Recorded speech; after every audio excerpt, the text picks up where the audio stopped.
Sir ನಮಸ್ಕಾರ. ಬಿಕ್ಕೋಡು ಭಾಗದಲ್ಲಿ ಮತ್ತೆ ಆನೆ ಬಂದಿದೆ. ಕಂಜನು, ಏಕಲವ್ಯ, ಭೀಮ, ಸಾಕಾನೆ ಭೀಮ ಎಲ್ಲ ತಂಡೋಪತಂಡವಾಗಿ ಬಂದಿದೆ ಸರ್. ಏನ್ ಸರ್ ವಿಶೇಷ? ಯಾಕೆ ಬಂದಿರೋದು ಗೌಡ್ರೆ? ಆನೆಗಳು ಸಾಕಾನೆಗಳು ಬಂದಿದ್ದಾವೆ. ಅದರಲ್ಲಿ ಏಕಲವ್ಯ, ಕಂಜನ್, ಈಶ್ವರ, ಕರ್ನಾಟಕ ಭೀಮ. ಕರ್ನಾಟಕ ಭೀಮ ಅಂದ್ರೆ ಮಹಾರಾಷ್ಟ್ರದ ಒಂದು ಭೀಮ ಅಂತ ಒಂದು ಆನೆ ಸಾಕ್ತಾ ಇದ್ದಾರೆ.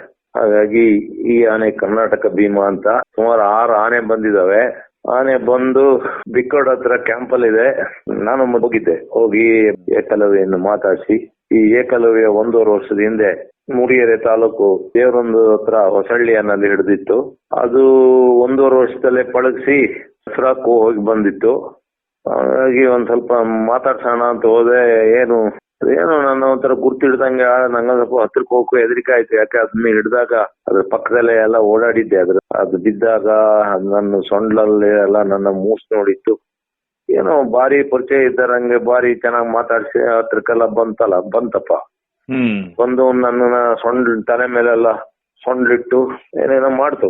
ಆದ್ರೂ ಒಂದು ತುಂಬಾ ಅಪಾಯ ಅನ್ನಿಸ್ತಾ ಇದೆ ನನಗೆ. ನಾಳೆ ಬೆಳಿಗ್ಗೆ ಬೆಳಕಾಗದ್ನೇ ಕಾಯ್ತಾ ಇದ್ದೀನಿ.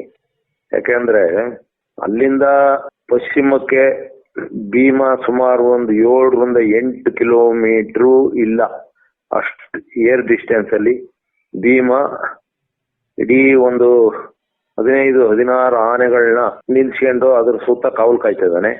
Security guard. ಅಲ್ಲಿಂದ ಆ ಕ್ಯಾಂಪ್ ಇಂದ ಪೂರ್ವಕ್ಕೆ ಜಗ್ಬೋರ್ನಹಳ್ಳಿ ಫಾರೆಸ್ಟ್ ಅಲ್ಲಿ, ರಿಸರ್ವ್ ಫಾರೆಸ್ಟ್ ಅಲ್ಲಿ ಸುಮಾರು ಅದೊಂದು 200 ಎಕರೆ ಆ ಕಾಡಲ್ಲಿ ಅಲ್ಲಿಂದಲೇ ಶುರುವಾಗುತ್ತೆ. ಏನು ಈಗ ಸಾಕಾನೆಗಳನ್ನ ತಂದು ಕಟ್ಟಿ ನಿಲ್ಸಿದ್ದಾರೆ. ಅಲ್ಲಿಂದ ವಿಕ್ರಾಂತ್ ಇದ್ದಾನೆ. ವಿಕ್ರಾಂತ್ಗೂ ಮದ ಬಂದಿದೆ. ಜೊತೆಗೆ ಈಗ 2 ದಿವಸ ಬಾರಿ ಒಂದು ದೊಡ್ಡ ಸಲಗ ಮತ್ತೊಂದು ಚಿಕ್ಕದು 2 ಗಂಡಾನೆಗಳು ಆ ಗುಂಪಳಿಗೆ ಹೋಗಿದಾವೆ. ಹೊರಗಿನಿಂದ ಅಂದ್ರೆ ಹೇಮಾವತಿ ನದಿ ದಾಟೂರ್ ಕಡೆಯಿಂದ ಬಂದಿದಾವೆ. ಆಮೇಲೆ ಭೀಮ ಬಾರಿ ಸಿಟ್ಟಲ್ಲಿದ್ದಾನೆ. ಇವತ್ತು ನಾನು ಹೋಗಿದ್ದೆ ಮಧ್ಯಾಹ್ನ ಅಲ್ಲಿ ಹೋಗಿ ಆಮೇಲೆ ಒಂದು 4 ಗಂಟೆಗೆ ಭೀಮ ಇರೋ ಕಾಫಿ ತೋಟಕ್ಕೆ ಹೋಗಿದ್ದೆ. ಅಲ್ಲಿ ಹಿರೇಸಡಿಗೆ ಅಂತ ಒಂದು ಗ್ರಾಮ ಇದೆ. ಸಿಕ್ಕಾಪಟ್ಟೆ ಗದ್ದೆ ಭತ್ತ ಬೆಳೆದಾರೆ. ನಾನು ಅಲ್ಲಿ ನೋಡಿ ಒಂದು 40 ಹೆಚ್ಚು ಭತ್ತ ಬೆಳೆದಾರೆ. ನಿನ್ನೆ ರಾತ್ರಿ ಎಲ್ಲ ಭತ್ತ ತಿಂದು ಹೋಗಿದಾವೆ. ಅಲ್ಲೇ ಪಕ್ಕದಲ್ಲೇ ಒಂದು ಕಾಫಿ ತೋಟದಲ್ಲಿ ನಿಂತಿದ್ದು ಆನೆಗಳೆಲ್ಲ. ಆದ್ರೆ ಭೀಮ ಆ ಹೆಣ್ಣಾನೆ ಸುತ್ತ ಅದು ಯಾವ ಮಟ್ಟಕ್ಕೆ ಅಂದ್ರೆ ಯಾವ ಸೆಕ್ಯೂರಿಟಿ ಇಲ್ಲಿ ಯಾವ ಇವರು ಅಷ್ಟು ಕಾಯಲ್ಲ. ಆ ರೀತಿ ಸುತ್ತ ತಿರುಗ್ತದಾನೆ. 8-9 ಗಂಟೆವರೆಗೆ ಒಂದು ಮಳೆ ಬಂತು. ಆ ಮಳೆ ಬರತ್ತಿಗೆ ನಮ್ಮ ETF ಒಂದ್ 4 ಜನ ಹುಡುಗರು, ಬಡಪಾಯಿ ಹುಡುಗರು ಬದುಕಿರು. ಒಂದು 10ರಿಂದ 11 ಗಂಟೆ ಸಮಯದಲ್ಲಿ ಇವ್ರಿಗೆ ಕಾಣಿಸ್ಕೊಂಡಿಲ್ಲ. ಆದ್ರೆ ಭೀಮ ನೋಡೇನೆ ಇವ್ರನ್ನ ಏಕಾಏಕಿ ದಾಳಿ ಮಾಡಿ ಹೆಚ್ಚು ಕಡಿಮೆ ಸುಮಾರು ಒಂದು 50 ಮೀಟರ್ 100 ಮೀಟರ್ ಅಷ್ಟು ದೂರ ಅಟಿಸ್ಕೆ ಬಂದಾನೆ. ಆವಾಗ ಇವ್ರು ಚಲ್ಲಪಿಲ್ಲಿ ಓಡಿದರೆ. ಆವಾಗ ಭೀಮನ ಆ ವೇಟಿಗೆ ಆ ರೋಡ್ ಕೆಸರಾಗಿತ್ತಲ್ಲ, ಅಲ್ಲೊಂದ್ 2-3 ಕಡೆ ಭೀಮ್ಗೆ ಗ್ರಿಪ್ ಸಿಕ್ಕಿಲ್ಲ. ಒಂಥರ ಮುಗ್ಗುರಿಸಿ ಬೀಳಕ್ಕಾಗಿ ಭೀಮ ಮತ್ತೆ ಇವ್ರನ್ನ ಅಟಿಸ್ಕೆ ಹೋಗೇನೆ. ಆವಾಗ ಭೀಮನ ಸ್ಪೀಡ್ ಕಟ್ಟಾಗಿ ಇವರೆಲ್ಲ ಚಲ್ಲಪಿಲ್ಲಿಯಾಗಿ ಓಡಿದ್ದಾರೆ. ಈ ಹಿಂದೆ ನಿಮ್ಗೆ ನೋಡಿ ಭೀಮಗೆ ಹೆಚ್ಚಿಗೆ ಟ್ರೀಟ್ಮೆಂಟ್ ಕೊಡಕ್ಕೆ ಅಂತ ಗಾಯ ಆದಾಗ ಟ್ರೀಟ್ಮೆಂಟ್ ಕೊಡಕ್ ಹೋದಾಗ ಭೀಮ ಫಸ್ಟ್ ಟೈಮ್ ಅದು 2ನೇ ಸರಿ ಅಲ್ಲ, 2ನೇ ಸತಿ ವೆಂಕಟೇಶನ್ ಮೇಲೆ ಅಟ್ಯಾಕ್ ಆಗಿದ್ದು. 1 ವಾರದ ಹಿಂದೆ ಭೀಮಗೆ ಟ್ರೀಟ್ಮೆಂಟ್ ಕೊಡಕ್ ಹೋದಾಗ ಭೀಮ ಒಂದ್ ಕಡೆ ನಿಂತ್ಬಿಟ್ಟ. ಆವಾಗ ಮದನ್ ಅನ್ನೋ ಒಬ್ಬ ETF ಹುಡುಗ ಹೋಗಿ ಡೈರೆಕ್ಟ್ ಹೋಗಿ ಆನೆಗೆ ಇಂಜೆಕ್ಷನ್ ಕೊಡ್ತಾನೆ ಭೀಮಗೆ. ಅದೇ ಹುಡುಗನ ಮೇಲೆ ಇವತ್ತು ಅಟ್ಯಾಕ್ ಆಯ್ತು. ಅವನು ಮೊದ್ಲೇ ಕುಳ್ಳ, ಒಂದು 5 ಅಡಿ ಹತ್ರ ಇದ್ದಾನೆ.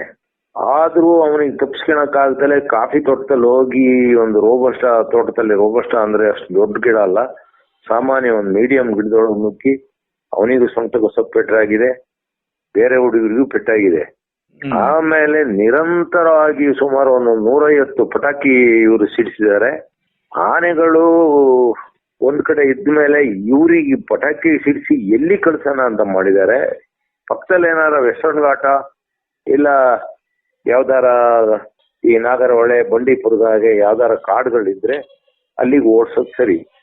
ಇಡೀ ಸುತ್ತಮುತ್ತ ಎಲ್ಲ ಕಾಫಿ ತೋಟದಲ್ಲಿ ನಿಂತ ಆನೆಗಳನ್ನ ಯಾಕೆ ಇವರು ಅಷ್ಟು ಪಟಾಕಿ ಹಾಕಿದ್ರು ಅಂತ ಗೊತ್ತಿಲ್ಲ.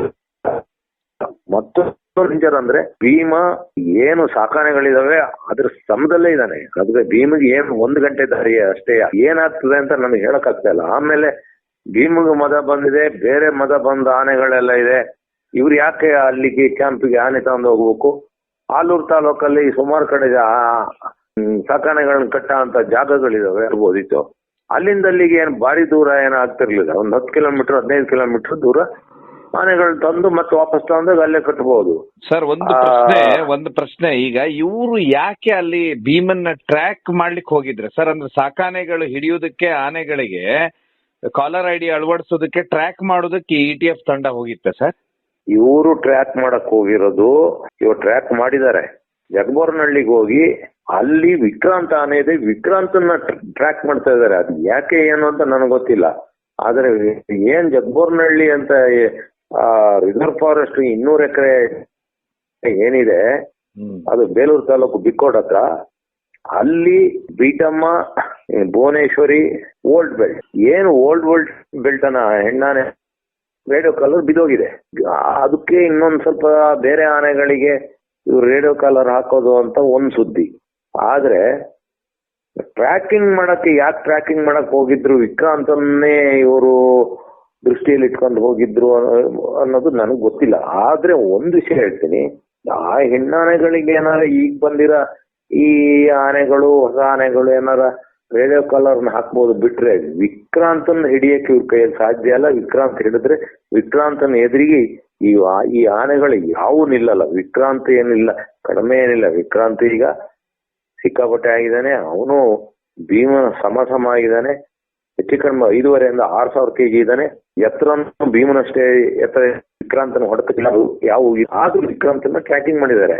ಆಮೇಲೆ ಹೆಣ್ಣಾನೆಗಳಿಗೆ ಈಗ ಬಂದಿರೋ ಅಲ್ಲಿ ಅಭಿಮನ್ಯು ಇದ್ರು ಮಾತ್ರ ಏನಾರ ವಿಕ್ರಾಂತನ ಹಿಡಿಯಬೇಕು, ಮನ್ಸು ಮಾಡಬೇಕು ಅಷ್ಟೇ. ಅದು ಬಿಟ್ಟಾಕಿ. ಆದ್ರೆ ಭೀಮ ಸುತ್ತಮುತ್ತ ಇರ್ಬೇಕಾದ್ರೆ ಇವ್ರು ಯಾಕೆ ಈಗ ಸಾಕಿದಾನೆಗಳಲ್ಲಿ ತಗೊಂಡು ಹೋಗ್ಬೇಕು? ಇವತ್ತು ರಾತ್ರಿ ಅಟ್ಯಾಕ್ ಆದ್ರೆ ಇವರಿಗೆ ಯಾರಿಗಾದ್ರೂ ಅದನ್ನ ಬಿಡ್ಸಕ್ಕಾಗುತ್ತಾ?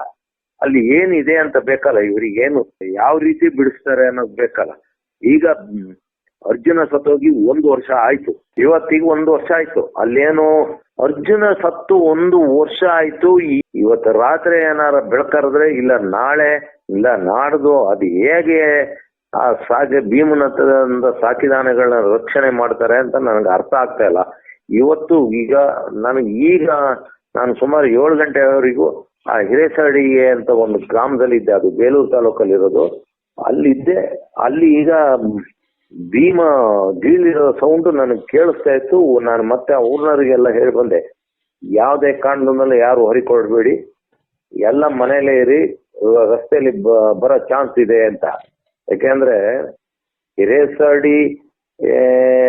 ಹಿರೇಸಡಿಗೆ ಗ್ರಾಮದ 40 ಎಕರೆ ಭತ್ತ ಉಂಟಲ್ಲ, ಅಲ್ಲಿಂದ ಭತ್ತ ತಿಂದು ಮೇಲೆ ಪಕ್ಕದಲ್ಲೇ ಒಂದು ಚಿಕ್ಕದೊಂದು ಕಾಲುವೆ ಹರಿತದೆ, ಒಳ್ಳೆ ನೀರಿದೆ, ಒಳ್ಳೆ ತಿಳಿ ನೀರು. ಅಲ್ಲಿಂದ ಮೇಲೆ ಎತ್ತಿದ್ರೆ ಡೈರೆಕ್ಟ್ ರೋಡ್ ಊರೊಳಿಕೆ. ಆ ರೋಡಿಂದ ಮುಂದೆ ಹೊರದು ಸ್ವಲ್ಪ ಸ್ಟ್ರೈಟ್ ಹೋದ್ರೆ ಈಗ ಆನೆಗಳ ಕ್ಯಾಂಪ್ ಏನಿದೆ ಅಲ್ಲಿ ತಲುಪ್ತದೆ ಆ ರಸ್ತೆಗಳು. ಹಾಗಾಗಿ ನಾನು ಊರ್ನವ್ರಿಗೆ ಹೇಳಿ ಬಂದಿದ್ದೆ. ಈಗ ನಂಗೊಂದು 9 ಗಂಟೆಗೆ ಮತ್ತೆ ಫೋನ್ ಬಂತು, ಯಾರ ಸಿಕ್ಕಾಪಟ್ಟೆ ಗದ್ದೆ ಸೈಡಲ್ಲೇ ಬಂದು ಕೂಗ್ತಾ ಇದ್ರು ಆನೆಗಳೆಲ್ಲ ಅಂತ. ಏನಾರ ಆಗ್ಲಿ, ಬದುಕಿದ್ರೆ ಜೀವ ಇದ್ರೆ ಯಾರ ಗದ್ದೆಗೆ ಹೋಗ್ಬೇಡಿ. ನಾನು ಗದ್ದೆಗೆಲ್ಲ ಹೋಗಿ ಬೆಂಕಿ, ಆನೆ ಬರೋ ದಾರಿಗೆಲ್ಲ ಬೆಂಕಿ ಹಾಕಿ ಬರ್ತಾ ಇದ್ರು. ನಾನು ಏನು ಹೇಳಂಗಿರ್ಲಿಲ್ಲ. ಯಾಕೆಂದ್ರೆ ಪಾಪ ಎಲ್ಲ ಭತ್ತಗಳೆಲ್ಲ ಬೆಳೆದಿರ್ತಿದೆ. ಅದು ಎಂತ ಬೆಳೆ, ಎಕರೆಗೆ ಕಡಿಮೆ ಅಂದ್ರು ಒಂದು 20 ಕ್ವಿಂಟಲು 25 ಕ್ವಿಂಟಲು ಭತ್ತ ಬರ ಅಷ್ಟು ಫಸಲು ಬರ ಭತ್ತ ಅಷ್ಟೆಲ್ಲ ದುಡ್ದಾರೆ. ಯಾಕೆಂದ್ರೆ ಈಗ ಭತ್ತಕ್ಕೆ 3,000 ರೂಪಾಯಿ ಇದೆ ಕ್ವಿಂಟಲಿಗೆ. 20 ಕ್ವಿಂಟಲ್ ಅಂದ್ರೆ ಎಕರೆ ಒಂದು 60,000 ರೂಪಾಯಿ ಹಣ ಅವರು ನಿರೀಕ್ಷೆ ಮಾಡ್ತಾ ಇದ್ದಾರೆ. ಈಗ ನೆನ್ನೆ ಫುಲ್ ಗದ್ದೆ ತಿಂದವು, ಈಗಲೂ ಗದ್ದೆ ತಿಂತಲೇ ಇದೆ. ಈಗ ಇತ್ತೀಚೆಗೆ ಗದ್ದೆಗೆ ಬಂದಾಗಿದೆ. ಸರ್ಕಾರ ಅದು ಒಂದು 10 ವಾರದಲ್ಲೇ ಪರಿಹಾರ ಕೊಡಬೇಕು. ಇವರು 2 ತಿಂಗಳು 3 ತಿಂಗಳು 5 ತಿಂಗಳು ಬಿಟ್ಟು. ಸರ್, ಒಂದು ಸುದ್ದಿ ಬಂದಿರೋದು, 3 ಹೆಣ್ಣಾನೆಗಳಿಗೆ ಕಾಲರ್ ಐಡಿ ಹಾಕ್ಲಿಕ್ಕೆ ಈ ಆನೆಗಳು ಬಂದಿದಾವೆ, ಹೀಗಾಗಿ ಅಭಿಮನ್ಯು ಬಂದಿಲ್ಲ, ಹೀಗಾಗಿ ಕಾಲರ್ ಐಡಿ ಹಾಕೋದಕ್ಕೆ ಆನೆಗಳನ್ನ ಟ್ರ್ಯಾಕ್ ಮಾಡ್ತಾ ಇದಾರೆ ಅಂತ ಹೇಳಿ ಒಂದು ಸುದ್ದಿ ಬಂದಿದೆ ಸರ್. ಕಾಲರ್ ಐಡಿ ಹಾಕ್ಲಿ ಇವರು, ಆದ್ರೆ ಕಾಡಿನ ಪಕ್ಕ ಭೀಮವಾಸ ಆಗಿರೋ ಕಾಡಿನ ಪಕ್ಕ ಇವ್ರು ಯಾಕೆ ಆನೆಗಳು ತಂದು ನಿಲ್ಸ್ಯಾರೆ? ಇವ್ರಿಗೆ ಆನೆ ನಿಲ್ಸಕ್ ಜಾಗ ಇರ್ಲಿಲ್ವ?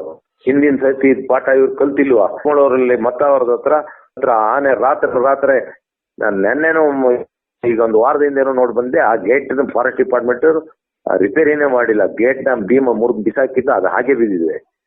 ಆ ರಾತ್ರಿನೇ ಲಾರಿನ ತಂದು ನಮ್ಮ ಸಾಕಾನೆಗಳನ್ನೆಲ್ಲ ತಗೊಂಡೋಗಿ ಅಲ್ಲಿಂದ 15 ಕಿಲೋಮೀಟರ್ ದೂರ ಮೂಡಿಗೆರೆ ಹತ್ರ ಹಳೆ ಕೋಟೆ ಅನ್ನೋ ಒಂದು ಕಾಡಿಗೆ ತಗೊಂಡಾಗ ಆನೆ ಕಟ್ಟಿರಲ್ಲ, ಅದು ಇವ್ರಿಗೆ ಅನುಭವ ಆಗಿಲ್ವಾ? ಯಾವ ವಿಚಾರಕ್ಕಾಗಿ ಭೀಮವರ ಕಾರಿಡಾರ್ ಅಲ್ಲಿ ಆನೆ ಕಟ್ಟಿಕೊಂಡಿದ್ದಾರೆ ಅಂತ ಬೇಕಲ್ಲ?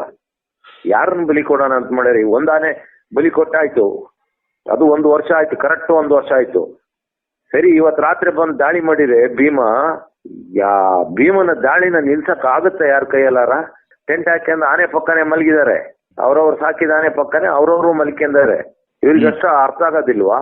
ಒಂದ್ಸತಿ ಬುದ್ಧಿ ಕಲ್ತ ಮೇಲೆ ಮತ್ತೆ ಪದೇ ಇವರಿಗೆ ಇಂತ ಅನಾಹುತಗಳು ಆಗ್ಬೇಕಾ? ಏನಾರ ಉಳಿದ್ರ ಆ ದೇವ್ರ ದಯಿಂದ ಉಳ್ಕೋಬಹುದು ಅಷ್ಟೇ ಆನೆ. ಇವ್ರು ನಾಳೆ ಅದನ್ನ ಸ್ಥಳಾಂತರಿಸ್ಬೇಕು. ನಾಳೆನೂ ಇಟ್ಕೊಂಡ್ರೆ ಇನ್ನೂ ಏನಾರ ಆಗ್ಬೋದು ಅಷ್ಟೇ. ಒಂದು ಸರಿ ಮೂಡಿಗೆರೆಯಲ್ಲಿ ದಾಳಿ ಮಾಡಿಬಿಟ್ಟಿತ್ತಲ್ಲ ಸರ್ ಭೀಮಾ ಮತ್ತು ಅದರ ಟೀಮು. ಚಿಕ್ಕಮಗಳೂರು ವಲಯದಲ್ಲಿ ಅದು ಕಳೆದ ವರ್ಷ ದಾಳಿ ಮಾಡಿತ್ತು ಮತ್ತವರದ ಹತ್ರ. ಅದ ಗೇಟ್ 1 ವಾರದಿಂದ ನಾನು ಹೋಗಿ ಆ ಗೇಟ್ ಇನ್ನೂ ಅವ್ರು ರಿಪೇರಿ ಮಾಡಿಲ್ಲ, ಆಲದ ಗುಡ್ಡೆ ಅಂತ ಅಲ್ಲಿ. ಅದು ಆ ಪಾಠ ಇವ್ರು ಕಲ್ತೇ ಇಲ್ಲಲ್ಲ, ಇವರಿಗೆ ಅದು ಗೊತ್ತಾಗಲ್ಲ ಇವ್ರಿಗೆ.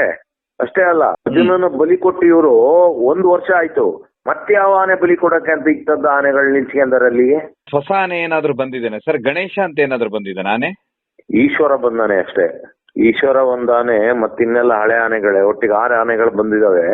ಕಳೆದ ಭಾನುವಾರ ನಾನು ಒತ್ತಿಗೋಡಿಗೆ ಹೋದಾಗ ಭೀಮನ್ನ ಎಲ್ಲಿಗೋ ಕರ್ಕೊಂಡು ಹೋಗಿ ಅಲ್ಲೆಲ್ಲೋ ಆನೆ ಓಡಿಸಿ ತಂದು ಲಾರಿಯಿಂದ ಇಳಿಸಿರೋ ಭೀಮ ಸುಸ್ತಾಗಿದ್ದ ಮುಖ ನೋಡಿದ್ರೆ ನಂಗೆ ಗೊತ್ತಾಯ್ತು, ಇಷ್ಟು ಅದಕ್ಕೆ ಸರಿಯಾಗಿ ಫುಡ್ ಇಲ್ಲ, ನಿದ್ದೆ ಇಲ್ಲ, ಏನಿಲ್ಲ.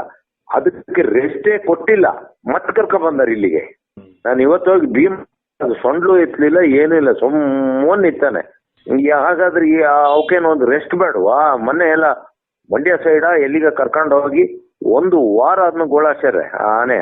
ಹುಲಿ ಕಾರ್ಯಾಚರಣೆ ಕರ್ಕ ಹೋದ್ರ, ಯಾವ್ದಾರ ಆನೆ ಓಡ್ಸಕ್ ಕರ್ಕ ಹೋದ್ರ ಯಾರು ಕರೆಕ್ಟ್ ಆಗಿ ಇರ್ಬೇಕಲ್ಲ ಅವು. ಅದ್ರ ಮುಖ ನೋಡತ್ತೀಗ ನಾವು ಮೊನ್ನೆ ಲಾರಿಯಿಂದ ಇಳಿಯತ್ತೀಗ ನಾನು ಮುತ್ತಿಗೋಡಲ್ಲಿ ನೋಡಿದೆ, ನನಗ್ ಭಾರಿ ಬೇಜಾರಾಯ್ತು, ಇಷ್ಟು ಸುಸ್ತಾಗಿದೆ ಅಲ್ಲ ಅಂತ. ಆ ಆನೆ ಮತ್ತೆ ಕರ್ಕೊಂಡ್ ಬಂದಾರ ಇಲ್ಲಿಗೆ. ಅವಳಿಗೇನು ರೆಸ್ಟ್ ಕೊಡೋದ್ ಬೇಡವಾ? ಇವೇನು ಲಾರಿ ಇಂಜಿನ್ಗಳ ಇವು ಆನೆಗಳು? ಸರ್ ಅಭಿಮನ್ಯುನ ನೋಡಿದ್ರ? ಯಾಕೆ ಅಭಿಮನ್ಯು ಬಂದಿಲ್ಲ? ನೀವು ಮತ್ತಿಗೋಡಲ್ಲಿ ಅಭಿಮನ್ಯು ನೋಡಿದ್ರ ಮೊನ್ನೆ? ಅಭಿಮನ್ಯುನ್ ನಾನು ಮಾತಾಡ್ಸಿ ಬಂದೆ, ಅಭಿಮನ್ಯು ಆರಾಮಾಗಿದ್ದಾನೆ. ಅಭಿಮನ್ಯುನ ಇಲ್ಲೇನು ಆನೆ ಹಿಡಿ ಹೆಂಗಿದ್ರೆ ಮಾತ್ರ ಅಭಿಮನ್ಯು ಕರ್ಕೊ ಬರ್ತಾರೆ. ರೇಡಿಯೋ ಕಾಲರ್ ಹತ್ತಕ್ಕೆ ಈಗ ಇರೋ ಆನೆಗಳು ಸಾಕ್ಬಿಡಿ. ಆದ್ರೆ ಅಲ್ಲಿರೋ ಗಂಡಾನೆಗಳು ತಿರುಗಿ ಬಿದ್ರಿ ಏನ್ ಮಾಡ್ತಾರೆ? ವಿಕ್ರಾಂತನ್ ಇವತ್ತು ಟ್ರ್ಯಾಕಿಂಗ್ ಮಾಡಿದ್ದಾರೆ. ಟ್ರ್ಯಾಕಿಂಗ್ ಮಾಡಿದ್ ಏನ್ 200 ಎಕರೆಯಲ್ಲಿ ಟ್ರ್ಯಾಕಿಂಗ್ ಮಾಡಿ ಇವ್ರೇನು ಇನ್ನು ಜಗಬೋರ್ನಹಳ್ಳಿಯಿಂದ ಓಡ್ಸಕ್ ಆಗ್ತದ? ಈ ಟೈಮಲ್ಲೇ ಏನು ಇವರಿಗೆ ಇದಾಕ್ಬೇಕು ಅಂತ ಉಂಟಾ ರೇಡಿಯೋ ಕಾಲರ? ಮಾರ್ಚ್ ಏಪ್ರಿಲ್ ತಿಂಗಳಲ್ಲೇ ಹೆಚ್ಚು ಕಡಿಮೆ ತುಂಬಾ ಕಡಿಮೆ ಆಗಿರ್ತದೆ. ಏಪ್ರಿಲ್ ತಿಂಗಳಲ್ಲಿ, ಮೇ ತಿಂಗಳಲ್ಲಿ ಮದ ಕಡಿಮೆ ಆಗಿರ್ತದೆ. ಈಗ ಮದ ತೀವ್ರವಾಗಿರ್ತದೆ, ಆನೆ ರೋಷಾವೇಶದಲ್ಲಿರ್ತವೆ. ದೇವ್ರ ದಯಿಂದ ಅದು ನಮ್ಮ ಆನೆಗಳು ಉಳಿದ್ರೆ ಸಾಕಪ್ಪ ಅಂತ ನಾನು ದೇವ್ರಿಗೆ ಕೈ ಮುಗಿದು ಬಂದಿನಲ್ಲಿದ್ದ. ನಾನು ಈಗ್ಲೂ ಅದೇ ಯತ್ನೆ ಮಾಡ್ತಾ ಇರೋದು, ದೇವ್ರೇ ಕಾಪಾಡ್ಬೇಕು. ಇನ್ನು ಇವ್ರ ಕೈಯಲ್ಲಿ ಯಾರ ಕೈಯಲ್ಲಿ ಸಾಧ್ಯ ಇಲ್ಲ. ಇವ್ರಿಗೆ ಯಾರ ಪ್ರಾಪ್ತಾರನ ಅಲ್ಲ ಹೋಗ್ಲಿ, ಪಟಾಕಿ ಇಟ್ರು ಪಟಾಕಿ ಯಾವ ಲೆಕ್ಕಕ್ಕೆ ಅಲ್ಲ ಭೀಮಗೆ. ಭೀಮ ಮಾತ್ರ ಅಲ್ಲ, ವಿಕ್ರಾಂತ್ ಯಾಕೆ ಬಂದು ಅಟ್ಯಾಕ್ ಮಾಡಬಾರ್ದು? ವಿಕ್ರಾಂತ್ಗೂ ಮದ ಬಂದಿದೆಯಲ್ಲ. ಈಗ ಸರಿ, ಈ ಹುಡುಗರನ್ನ ಇವ್ರನ್ನ ETF ಅವ್ರನ್ನ ಇವತ್ತು ಒಂದು 3-4 ಜನ ಬಲಿ ತಗನಾಗ ಮಾಡಿತ್ತಲ್ಲ ಭೀಮನ್ ಇವ್ರು ನೋಡಿಲ್ಲ, ಭೀಮ ಇವ್ರನ್ನ ನೋಡಿದೆ. ಬೆಳಿಗ್ಗೆ ಮಳೆ ಏನಾರ ಬರ್ಲಿಲ್ಲ ಅಂದಿದ್ರೆ ಇವ್ರಿಗೆ ಹಿಂದ್ಗಡೆಯಿಂದ ಆನೆ ಭೀಮ ಬರ್ತಿರೋದೇ ಗೊತ್ತಿಲ್ಲ. ಆ ಮಟ್ಟಕ್ಕೆಲ್ಲ ತಂದಿಟ್ಟಾರೆ. ಭೀಮ ಈ ರೀತಿ ರೋಷಾವೇಶ ಕಾರಣ ಎಲ್ಲಿ ಹೋದ್ರು ಅದನ್ನ ನಿದ್ದೆ ಮಾಡಕ್ ಬಿಟ್ಟಿಲ್ಲ. ಅಲ್ಲಿ ಹೋದ್ರೆ ಮೂಡಿಗೆರೆ ವಲಯಕ್ಕೆ ಹೋದ್ರೆ ಮೂಡಿಗೆರೆಯವರು ಓಡಿಸೋದು, ಅಲ್ಲಿಂದ ಆಲ್ದೂರು ವಲಯಕ್ಕೆ ಹೋದ್ರೆ ಆಲ್ದೂರವ್ರು ಓಡಿಸೋದು, ಅಲ್ಲಿಂದ ಚಿಕ್ಕಮಗಳೂರು ವಲಯಕ್ಕೆ ಹೋದ್ರೆ ಚಿಕ್ಕಮಗಳೂರು ಓಡಿಸೋದು, ಇಲ್ಲಿ ಬೇಲೂರಿಗೆ ಬಂದ್ರೆ ಬೇಲೂರು ಓಡಿಸೋದು. ಇವತ್ತು ಕಡಿಮೆ ಅಂದ್ರು ನಾನು ಅಲ್ಲಿ ಒಂದು 6 ಗಂಟೆಯಲ್ಲಿ ಅಲ್ಲಿದ್ದಾಗ ಸುಮಾರು ಅಂದ್ರೆ ಹೆಚ್ಚು ಕಡಿಮೆ 150ಕ್ಕೂ ಹೆಚ್ಚು ಪಟಾಕಿ ಆನೆ ಪಕ್ಕ ಬ್ಲಾಸ್ಟ್ ಮಾಡ್ಯಾರೆ. ಯಾಕೆ ಅವೆಲ್ಲ ಮಾಡ್ಬೇಕು? ತಾಕತ್ತಿದ್ರಿ ಆನೆಗಳನ್ನೆಲ್ಲ ಇಟ್ಕೊಂಡು ಹೋಗಿ ಎಲ್ಲರ ಇದಕ್ ಬಿಡಿ, ಯಾವ್ದಾರ ಬಂಡೀಪುರಕ್ಕೋ ನಾಗರಹೊಳೆಗೋ ಇನ್ನೆಲ್ಲಿಗೋ ಬಿಡಿ. ಮತ್ತೆ ಎಲ್ಲಿಗೆ ಹೋಗೋದು ಆನೆ? ಇದ್ ಬದ್ದು ಕಾಡನ್ನೆಲ್ಲ ಕಡಿದು ಕಾಫಿ ತೋಟ ಮಾಡಿ ಆಯ್ತು. ಇದ್ ಬದ್ದು ಬುಷ್ ಕಾಡುಗಳನ್ನೆಲ್ಲ ಕೇಶಿಯ ಮತ್ತೆ ನೀಲಗಿರಿ ಹಾಕಿ ಆಯ್ತು. ಇನ್ನೆಲ್ಲಿಗೆ ಹೋಗ್ಬೇಕು ಆನೆ? ಎಲ್ಲಿಗೆ ಹೋಗೋದು? ಕಾಫಿ ತೋಟದಲ್ಲಿ ನಿಲ್ದಲೆ ಮತ್ತೆ ಇನ್ನೆಲ್ಲಿ ಫಾರೆಸ್ಟ್ ಆಫೀಸಿಗೆ ಬಂದು ನಿಲ್ಲಕ್ಕಾಗ್ತದೆ ಆನೆಗಳು? ನಾಳೆಯಿಂದ ಇವ್ರು ಪಟಾಕಿ ಹೊಡಿಯೋದು ನಿಲ್ಲಿಸ್ಬೇಕು. ಆನೆಗಳು ಅವು ಪಾಡಿಗೆ ಅವು ಎಲ್ಲಿ ಇರ್ತವೆ ಅಲ್ಲಿ ಹೋಗ್ಬೇಕು, ಇಲ್ಲ ಇರ್ಬೇಕು ಅಲ್ಲೇ. ಗದ್ದೆಗಳು, ಭತ್ತದ ಗದ್ದೆಗಳಿಗೆ ರೈತರಿಗೆ ಅವಾಗ್ಲೇ ಇಲ್ಲ ರೆಕಾರ್ಡ್ ಜಾಗದಲ್ಲಿ ಭತ್ತ ಬೆಳೆದಿದ್ದಾಗ್ಲಿ 2 ದಿವಸದಲ್ಲಿ ಇಲ್ಲ 24 ಗಂಟೆಲಿ ಇಲ್ಲ 48 ಗಂಟೆಲಿ ಪರಿಹಾರ ಕೊಡ್ಬೇಕು. ಇವರು 2, 3 ತಿಂಗಳು 4 ತಿಂಗಳು ಆಮೇಲೆ ಅವ್ರಿಗೆ ಪರಿಹಾರ ಕೊಡೋದು. ಆನೆ ಎಲ್ಲಿಗೆ ಹೋಗೋದು? ಎಲ್ಲಿ ಹೋದ್ರು ಪಟಾಕಿ ಹೊಡಿಸೋದಾರೆ. ಇಲ್ಲಿ ಸಕಲೇಶ್ಪುರ, ಆಲೂರು, ಬೇಲೂರು, ಆಲ್ದೂರು, ಚಿಕ್ಕಮಗಳೂರು, ಮೂಡಿಗೆರೆ ಎಲ್ಲ ಕಡೆನೂ ಪಟಾಕಿ ಹೊಡಿಸೋದಾರೆ. ಅವು ಮಲಗಕ್ ಬಿಡ್ಲಿಲ್ಲ ಅಂದ್ರೆ ಅವು ಏನಾಗೋದು? ಸಿಟ್ಟತ್ತಿ ಬಿಡುತ್ತೆ. ಅದೇ ಸಿಟ್ಟಾಗಿರೋದು ಈಗ.